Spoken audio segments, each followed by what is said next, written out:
এইটা আপনার একটা বিজনেস মডেল ছিল, এইটাই কি এখন পর্যন্ত বিজনেস মডেল? 30 মিলিয়নের মতো, হ্যাঁ, US dollar, 30 million US dollar, 350 কোটি টাকার মতো। এত ইয়াং ছেলেপেলেরা আসছে, তাদের চাকরি নাই। অতএব এটা একটা বড় প্রবলেম। আপনি দেখেন যে আমাদের জুলাইয়ে যেই আন্দোলনটা হলো, উইচ মানে what was the trigger point?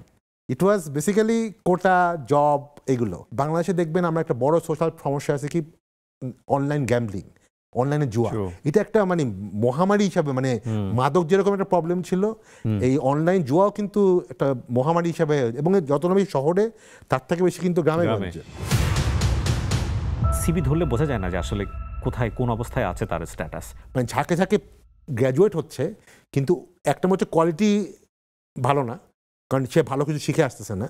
Even এটা সরকারি বিশ্ববিদ্যালয় বলি, প্রাইভেট বিশ্ববিদ্যালয় বলি, আর যে বাংলাদেশে যে এত কলেজ আছে, 2 থেকে 2.5 হাজারের মতো কলেজ আছে, ওরা আপনার জানেন যে বেশিরভাগ ক্ষেত্রে ক্লাস না করেও জাস্ট একটা সার্টিফিকেটের জন্য তারা ওইসব জায়গায় যায়।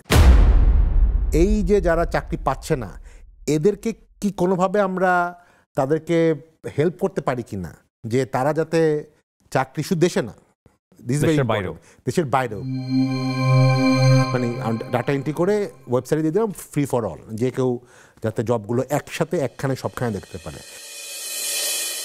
চাকরির দরকার তো সবাই মিলে যেটা সার্চ করেন সেটা হচ্ছে বিডি জবস। আমি যদি ভুল না বলে থাকি, ভুল বলে আমার মনে হয় সবাই এটাকে একমত হবে। আমি নিজেও খুঁজেছি এক সময়। তো সেটার কর্ণধার ফাহিম মাসরুর, তিনি আমাদের সঙ্গে আছেন। কেমন আছেন ভাই? ভালো আছে। আমি কোনোদিন ভাবিনি যে বিডি জবসে গিয়ে চাকরি খুঁজবো, সেটা এই প্রতিষ্ঠানের মালিকের সঙ্গে জীবনের কোনো না কোনো সময় একটা এসে বসে আড্ডা দিতে হবে।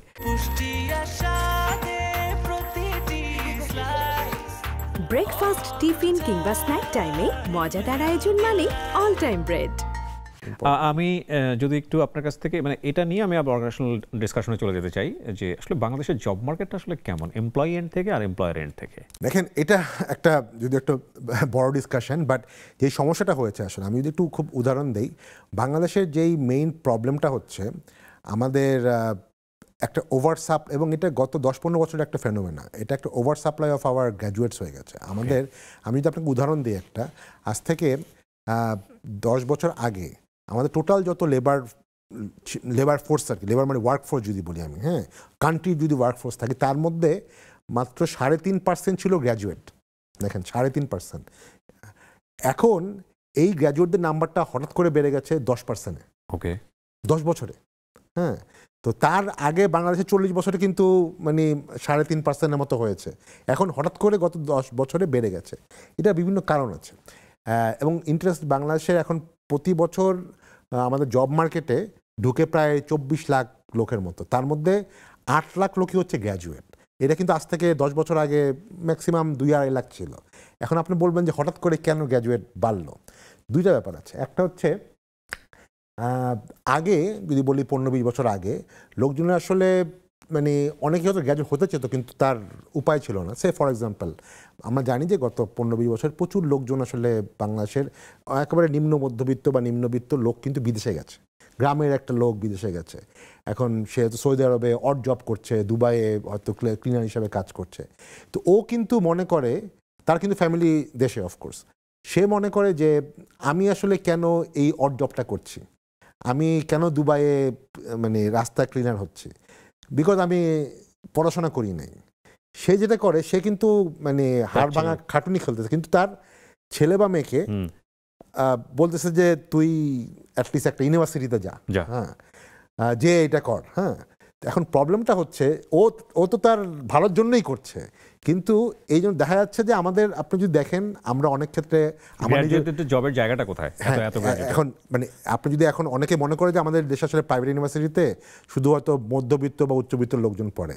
আপনি যদি এখন আপনার প্রোগ্রাম নিশ্চয়ই অনেকে আসে, দেখবেন এমন অনেক ছেলে মেয়ে প্রাইভেট ইউনিভার্সিটিতে পড়ে, তারা হয়তো চেষ্টা করেছিল গভর্নমেন্ট ইউনিভার্সিটিতে পড়তে পারে নাই, চান্স পায় নাই হয়তো, কিন্তু প্রাইভেট ইউনিভার্সিটিতে পড়ছে কারণ ওখানে যে কেউ ভর্তি হতে পারে একটু টাকা থাকলে।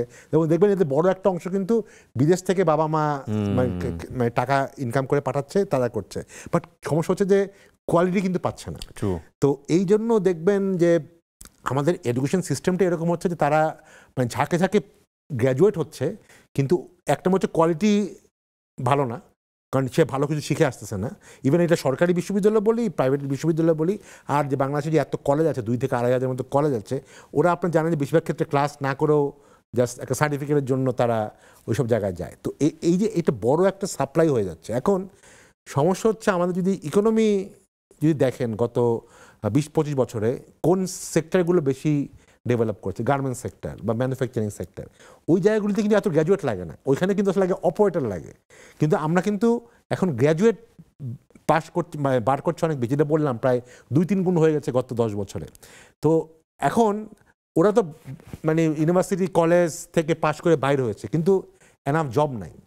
তো সেই জন্য দেখা যাচ্ছে যে আমাদের এই একটা এমন একটা প্রবলেম হয়ে গেছে যে আমাদের যত গ্র্যাজুয়েট দরকার তার থেকে এত বেশি সংখ্যক আমরা সাপ্লাই করে ফেলেছি। এবং এটা কিন্তু মানে মাত্র গত 8-10 বছরের প্রবলেমটা একটু আরও বেশি হয়েছে। এই জন্য দেখা যায় যে আমাদের বিডি জবসে যদি দেখেন, আমরা ডাটা নিয়ে দেখেছি যে একটা ছেলে বা মেয়ে অ্যাভারেজে প্রতি একটা বড় অংশ, প্রায় 30 থেকে 40% অংশ পাস করার 3 থেকে 4 বছরেও কোনো চাকরি পাচ্ছে না। হ্যাঁ, তো এখন এটা একটা আসলে বড় একটা সোশ্যাল প্রবলেম। এবং আমি এখন যেমন বলি এটা আসলে একটা সোশ্যাল প্রবলেম না, একটা সোশ্যাল তো of course, economic of course, it has become a political issue also. আপনি দেখেন যে আমাদের জুলাইয়ে যেই আন্দোলনটা হলো, উইচ মানে what was the trigger point, it was basically quota, job, এগুলো। এবং এটা কারা করেছে, এখানে সবচেয়ে বেশি প্রথম দিকে পার্টিসিপেট কারা করেছে, এই গ্র্যাজুয়েটরাই, যারা দেখছে যে আমি পাস করেছি, আমাকে সরকার চাকরি দিচ্ছে না, আমি তো অন্য কোথাও চাকরি পাচ্ছি না। তো তাদের এই ফ্রাস্ট্রেশন থেকেই কিন্তু দে অ্যাকচুয়ালি কেম আপ। তো এখন আসলে মানে আমি সবসময় বলি যে নতুন যে সরকার আসবে তারা যদি এই প্রবলেমটাকে সলভ করতে না পারে, they will be after 2-3 years they will also have the same kind of problem. তো this is a kind of literally a time bomb, যেটাকে আমরা বলি যে আসলে এই টাইম বোমটাকে যদি আপনি ম্যানেজ করতে না পারেন, এদেরকে যদি প্রোডাক্টিভ কাজে না করতে পারেন, এটা কিন্তু একটা বড় সমস্যা। এবং আপনি দেখবেন আমাদের অনেক সোশ্যাল প্রবলেমও তৈরি হচ্ছে। এই যে মানে যদিও এটা এখানকার ডিসকাশনে নাকি জানি না, বাট সে বাংলাদেশে দেখবেন আমরা একটা বড় সোশ্যাল সমস্যা আছে কি, অনলাইন গ্যাম্বলিং, অনলাইনে জুয়া। এটা একটা মানে মহামারী হিসাবে, মানে মাদক যেরকম একটা প্রবলেম ছিল, এই অনলাইন জুয়াও কিন্তু একটা মহামারী হিসাবে, এবং যত বেশি শহরে তার থেকে বেশি কিন্তু গ্রামে গঞ্জে। এটার প্রবলেম, এটার কারণটা কি? এমন ভাবার কারণ নাই যে ছেলে পেলে শুধুমাত্র তার এন্টারটেনমেন্টের জন্য জুয়া খেলতেছে, তাদের জন্য কিন্তু সে তো কোনো প্রোডাক্টিভ কাজে করে। সে ভাবতেছে যে বাবাকে বলতেছে যে আমি এক ব্যবসা করবো, বাবা কিন্তু বুঝেও না যে সে অনলাইনে কি করতেছে।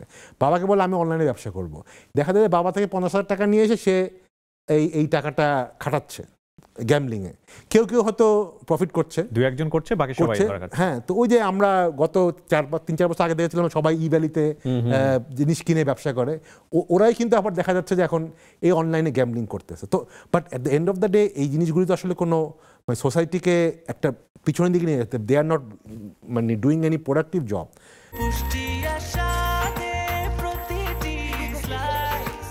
ব্রেকফাস্ট, টিফিন কিংবা স্ন্যাক টাইমে মজাদার আয়োজন মানে অল টাইম ব্রেড।